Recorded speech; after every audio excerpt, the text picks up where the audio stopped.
And one of my new friends, she's older, and she turns to me and she's like, "Are you having a hot flash, honey?" And I'm like, "Yeah." And the other ladies around me are like, "Yeah, yeah, I get that." And I decided in that moment, I'm just going to own this.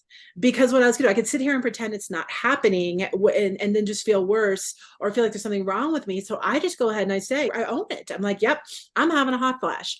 I have a couple of neck fans that I wear. And you know what? I'll wear them. I'll wear them out to these gatherings. And yeah, it's like it cools me off. Or I'll sit there with the menu, fanning myself off, and notice there's little other people like lining up behind me to get my cool air. So there was just a decision that I made. I can be ashamed of this and worry about it and let it ruin the life that I want, or just own it, make a decision. Yeah, this is what's happening to me. It's not, hopefully not forever, but it's what's happening with me right now.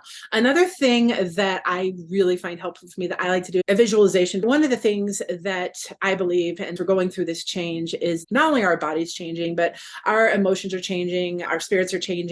And there's a lot of stuff that we've been carrying through these first, half of our lives that we don't need anymore. Memories, emotional energies, all kinds of stuff. So when that hot flash comes, when I feel it building and start coming through me, I like to imagine that I'm burning off a lot of that old yuck, a lot of that old stuff. I don't even know what it is. I don't have to know what it is, but just thanking, whether it's the universe or God, or my higher power, of thank you for taking this, just letting it burn off. Just, it's like all the old stuff I don't need anymore.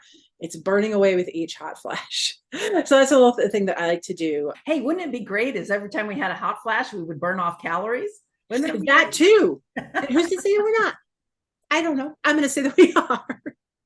Why not? But yeah, just burning off stuff, releasing old stuff we don't need. We have a lot of stuff, and I talk about that more later on, but there's a lot of stuff that we're going through this change, that the hormones are shifting, emotions, a lot of old stuff is coming up that we don't necessarily need anymore. And we also don't necessarily need to spend a lot of time worrying about it. Just letting it go up and out is what I do on those hot flashes. And then moving on to the next part of that question is about lack of energy. And I see a lot of women are struggling with that. And I have my moments as well. On the one hand, we do have to give ourselves some grace on this. And I'm a big fan of giving ourselves grace.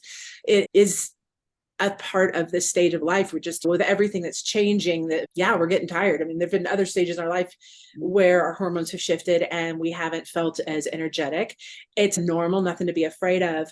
What I like to compare it to is, I was in a long time ago, I was in a online support forum for people with autoimmune diseases, because I have one myself. And the analogy came up of spoons. And I don't know if any of you who have autoimmune diseases have heard of this, but it's like every morning we wake up and we are given a certain number of spoons, like the spoons you eat with.